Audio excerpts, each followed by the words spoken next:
So ayan guys.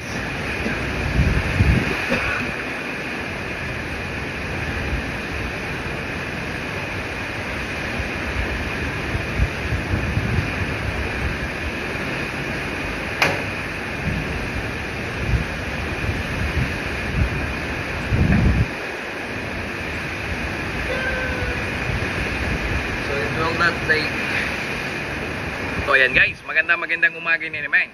Ngayong umaga, ang task natin ngayon ay ang maglinis ng mga camera. Alam nyo ba, bilang isang security sa onboard, no, sa isang cruise ship, trabaho po ng security ang mag-maintain ng kanilang CCTV camera, no, video monitoring system ng kanilang mga ginagamit.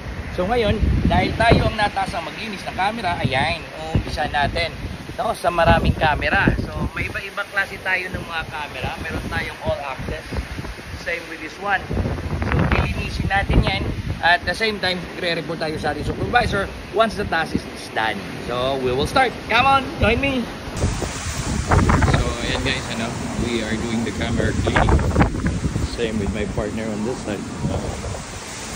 So it will not take only. We are just taking all the salty things and salty.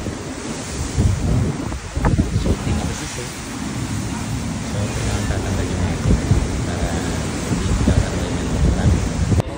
So today guys, good morning again, and this is Farmer Rick. Ayan guys, so ngayong araw na to, we do again our AMOS, that is Asset Management Operating System, that was we are doing on board. No? So ngayon mag-check tayo ng ating mga equipment.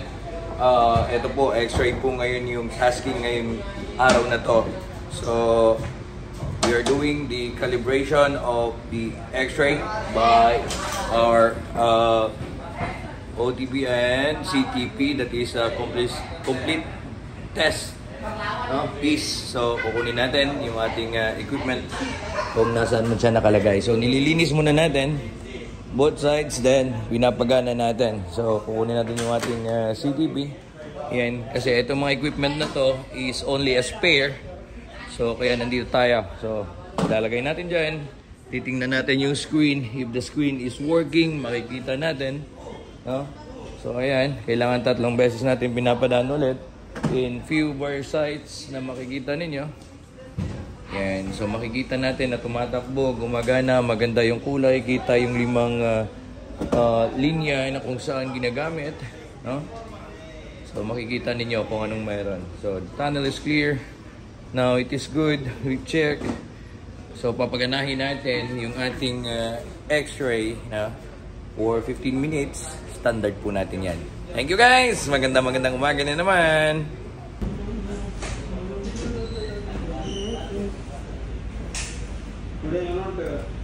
By the way, you do vlogging? Yeah. That's why.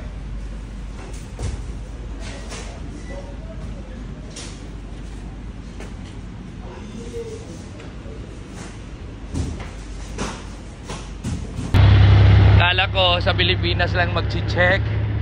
Dito pala. Ayun, yun yung barko namin. Ang layo pa. Checkin mo to. Tracklist. Yan. So titingnan natin yung seal. Ito yung mga chine-check natin. 47803. So ganun talaga guys. Check din pag sala.